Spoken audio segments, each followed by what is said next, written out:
Welcome to my class. नमस्ते student. बच्चों, आज हम कक्षा 8वीं की पूरक पाठ्य पुस्तक भारत की खोज का अध्ययन करने जा रहे हैं, जिसमें हम पढ़ेंगे चैप्टर नंबर 5वां। और इस चैप्टर का शीर्षक है नई समस्याएं। नई समस्याएं इस पाठ का ये सेशन नंबर 5वां है। इसके पहले भागों में जो हमने अध्ययन किया है, इससे हमें पता चल रहा है कि लेखक हमें बताना चाह रहे हैं कि भारत में जो देशी शासक थे उनके द्वारा भी बहुत आपसी झगड़े हो रहे थे, लेकिन उसके साथ साथ भारत ने कौन कौन से समस्याओं का सामना किया था कि विदेशी आक्रामक आकर भारत पर आक्रमण कर रहे थे और वहां पर आकर सत्ता कर रहे थे। लेकिन उस दरमियान भारत की जनता पर बहुत अत्याचार तो हो ही रहे थे, लेकिन साथ साथ कुछ अच्छी बातों का भी विकास हो रहा था। नई प्रथाएं, नई सभ्यताएं, नई संस्कृति विकसित हो रही थी। वास्तुकलाएं, शिल्पकलाएं तथा संगीत के क्षेत्र में, लेखन के क्षेत्र में विकास हो रहा था। आगे भी लेखक हमें बहुत सारी इन सारी चीजों की जानकारी देने वाले हैं, तो हम अगले परिच्छेदों के द्वारा इस जानकारी को हासिल करते हैं।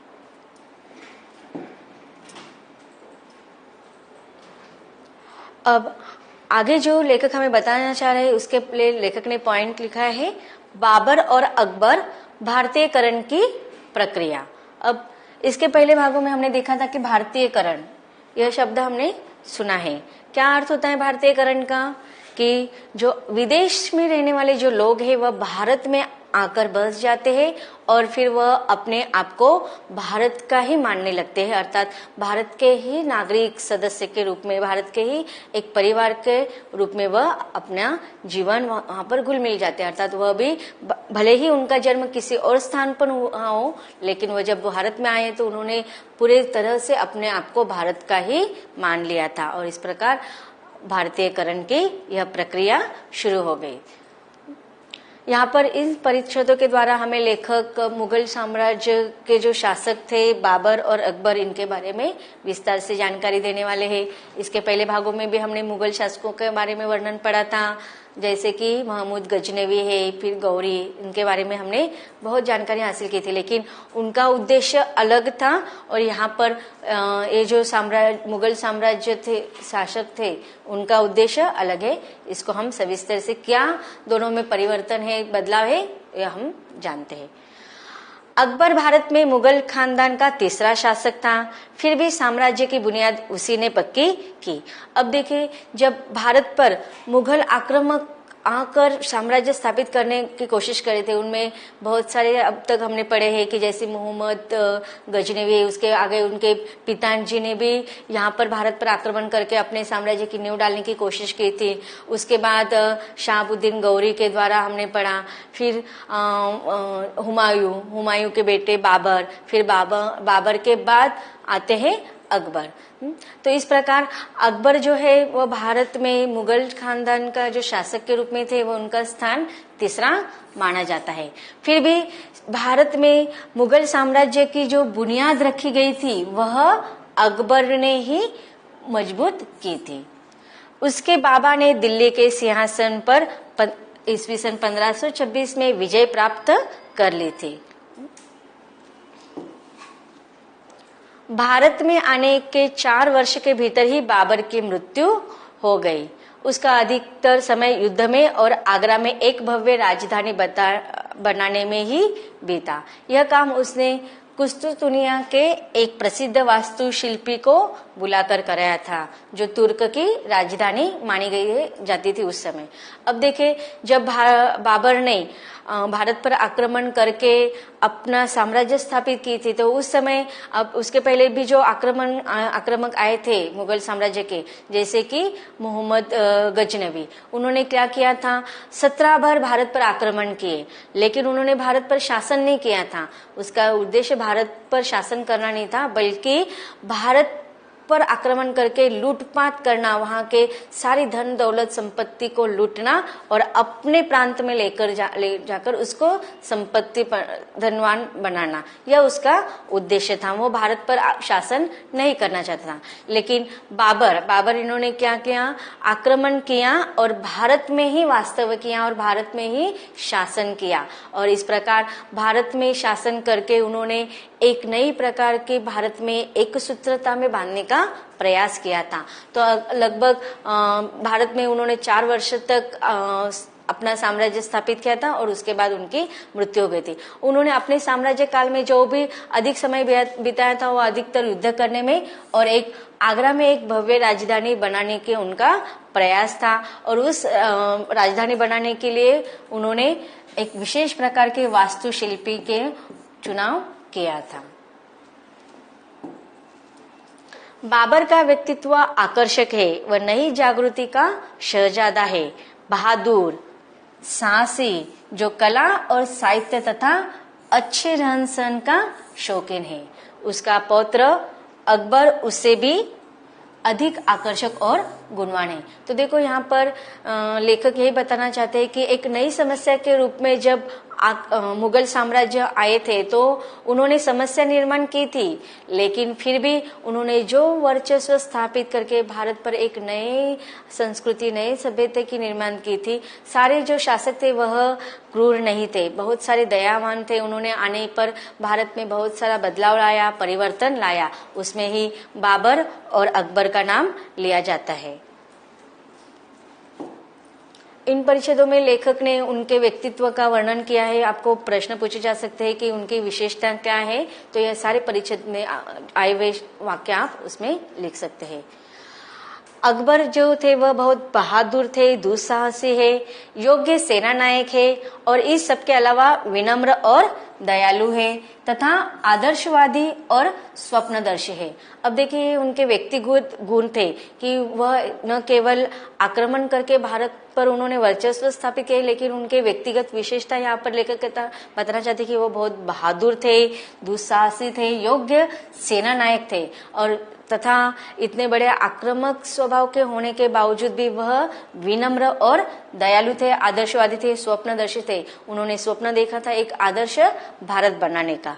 साथ ही वह लोगों को ऐसा नेता है जो अपने अनुयायियों में तीव्र स्वामी भक्ति उत्पन्न कर सके। अनुयायी अर्थात हम इसे कह सकते हैं शिष्य, कि उसके जो शिष्य थे वो एक प्रमुख नेता के रूप में जब वह कार्य कर रहे थे तो बहुत सारे उनके शिष्य उनके स्वामी भक्त हो गए थे। जैसे कि हमने पहले जो व्यक्तित्व मुगल साम्राज्य का पढ़ा था, गजनवी ने क्या किया था कि वो इतनी क्रूरता के साथ व्यवहार किया था कि भारत के आम जनता उनसे बहुत नफरत करती थी। लेकिन उसके अपोजिट अकबर और बाबर का वर्णन यहाँ पर लेखक कर रहे हैं कि वह बहुत ही स्वप्नदर्शी थे, विनम्र थे, दयालु थे। उन्होंने भारत की जनता के साथ बहुत ही अच्छा व्यवहार किया था और इसी उनके स्वभाव के वजह से उनके जो शिष्य बने गए थे वह उनके स्वामी भक्त हो गए थे और उनके एक आदेश पर वह अपने बलिदान जान न्यौछावर करने के लिए तैयार रहते थे। वह लोगों के दिल और दिमाग पर विजय हासिल करना चाहता था। अब देखिए वह सिर्फ भारत पर ही अपना अस्तित्व, वर्चस्व स्थापित नहीं करना चाहता था, बल्कि भारत की आम जनता के दिलों पर, दिमाग पर वह राज्य हासिल, वर्चस्व स्थापित करना चाहता था। अखंड भारत का पुराना सपना उसमें फिर आकार लेने लगा। अब देखिए जैसे कि बाबर का भी उन्होंने भारत को एक सूत्र में बांधने का बहुत प्रयास किया था और उसी के अनुसार अकबर का भी यही सपना था कि भारत को अखंड पुराने रूप में एक सूत्र में बांधने का वह आकार देने का प्रयास कर रहे थे। ऐसा भारत जो केवल राजनीतिक दृष्टि से एक राज्य न हो, बल्कि जिसकी जनता परस्पर सहज संबंध हो। अब देखिए उन्हें भारत को एक सूत्र में बांधना था। राजनीतिक दृष्टि से तो उसे परिपूर्ण बनाना ही था, विकसित बनाना था, बल्कि सामाजिक दृष्टि से भी उसे विकसित करना था। 1556 ईस्वी सन में के आरंभ में होने वाले लंबे शासन काल के लगभग 50 वर्ष के दौरान वह बराबर इसी लक्ष्य की पूर्ति के लिए कोशिश करता रहा। तो कहा जा सकता है कि अकबर ने भारत पर लगभग 50 वर्ष तक साम्राज्य स्थापित किया था। बहुत से स्वाभिमानी राजपूत सरदारों को उसने अपनी ओर मिला लिया। उसने एक राजपूत राजकुमारी से भी शादी की। अब देखिए वह क्या भारत में आकर भारत में तो बस गए, भारतीयकरण तो उन्होंने कर ही लिया था, लेकिन बहुत सारे जो अन्य राजपूत रहते थे, राजघराने के जो शाही घराने के जो राजा रहते थे, उनके अपने दरबार में उनको सरदार के रूप में नियुक्त कर लिया था। उन्होंने एक राजपूत राजकुमारी से भी शादी कर ली थी। उसका बेटा और वारिस जहांगीर इस तरह आधा मुगल और आधा हिंदू राजपूत था। तो इस यहाँ हमने देखा कि पहले परिषदों में पढ़ा था कि किस प्रकार से धर्म परिवर्तन कर लेते थे, या फिर हिंदू राजपूत लोग या मुगल लोग या इस्लाम धर्म के लोग हिंदू लोगों से शादी कर कर उनका धर्म परिवर्तन हो जाता था, तो उनके बच्चे भी आधे मुगल और आधे हिंदू राजपूत कहलाते थे। जहांगीर का बेटा शाहजहां भी राजपूत माँ का बेटा था, इसलिए यह तुर्क या मंगोल होने की अपेक्षा कहीं अधिक भारतीय था। तो धर्म की दृष्टि से या किसी भी दृष्टि से हमें उसे बंटवारा कर नहीं सकते थे, क्योंकि भले ही वह किसी भी वंशज के हो, किसी भी राज्य से हो या किसी भी विदेशी शासक के रूप में हो, लेकिन वह अब सिर्फ भारतीय के रूप में ही विख्यात हो गए थे। जहांगीर का जो बेटा था शाहजहां, उसके बारे में भी हम आगे वर्णन पढ़ेंगे। राजदूत राजघरानों से संबंध बनाने से उसका साम्राज्य बहुत मजबूत हो गया। इस मुगल राजपूत संयोग ने जो बाद के शासकों के शासन में भी इसी तरह चलता रहा।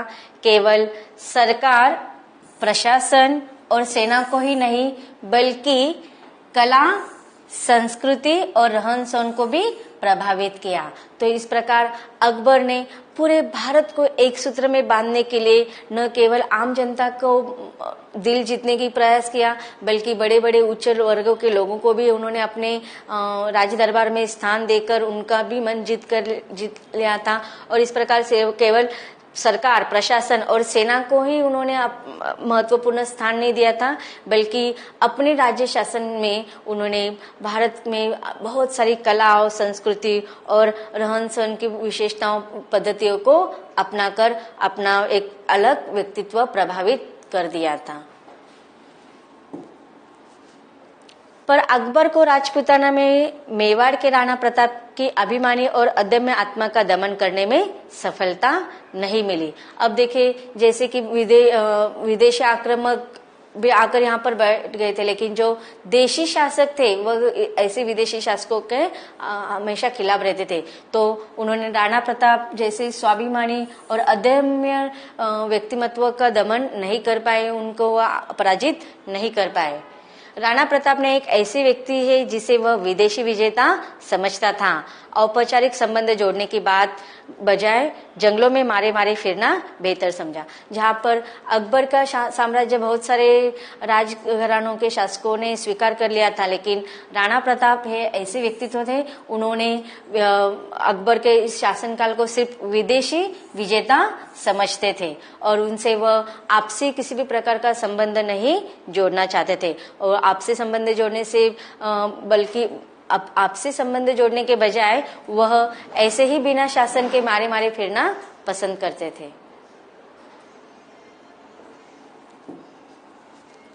अकबर ने अपने चारों ओर अत्यंत प्रतिभाशाली लोगों का समुदाय इकट्ठा किया था जो उसके आदर्श के प्रति समर्पित थे। इन लोगों में फैजी और अबुल फजल नाम के दो मशहूर भाई, बीरबल, राजा मानसिंह और अब्दुल रहीम खान खाना शामिल थे। उनमें से एक ऐसे नए समन्वय धर्म की शुरुआत करने का प्रयत्न किया जो सबको मान्य हो। तो यहाँ पर लेखक ने अकबर के सारे व्यक्तित्व का चारों ओर से विचार करके यहाँ पर वर्णन किया है कि किस प्रकार से वह बहुआयामी व्यक्तित्व था। यहाँ तक कि उनके दरबार में जैसे कि हमें बीरबल के बारे में सबको पता है, फिर अब्दुल रहीम खान के बारे में भी हम सबको पता है। तो इस प्रकार से उन्होंने एक समन्वित धर्म का नई शुरुआत की थी और वह सबको मान्य थी। स्वयं अकबर निश्चित रूप से हिंदुओं में उतना ही लोकप्रिय था जितना मुसलमानों में। मुगल वंश भारत में इस तरह स्थापित हुआ जैसे वह भारत का अपना वंश था। तो यहाँ पर लेखक ने एक नए वंश के रूप में किस प्रकार से मुगल वंश और भारत वंश में समन्वय की भावना निर्माण हुई थी उसका यहाँ पर विस्तार से वर्णन किया है। देखते हैं परिच्छेदों में आए हुए कुछ कठिन शब्दों का अर्थ। वास्तुशिल्पी वास्तुकला में माहिर, जागृति समझ का विकास, आदर्शवादी कल्पना आधारित, अखंड जिसके टुकड़े न हो सके, संबंध संबंधित, स्वाभिमानी इज्जतदार, समन्वित समाना। तो बच्चों अब तक हमने देखा कि किस प्रकार से मुगल वंश और भारत वंश में समन्वय हो गया था, इसका वर्णन लेखक ने हमें विस्तार से करवाया। आगे लेखक बहुत सारी नई चीजों को हमारे सामने रखने वाले हैं, उसको हम पढ़ेंगे लेकिन इसके अगले भाग में।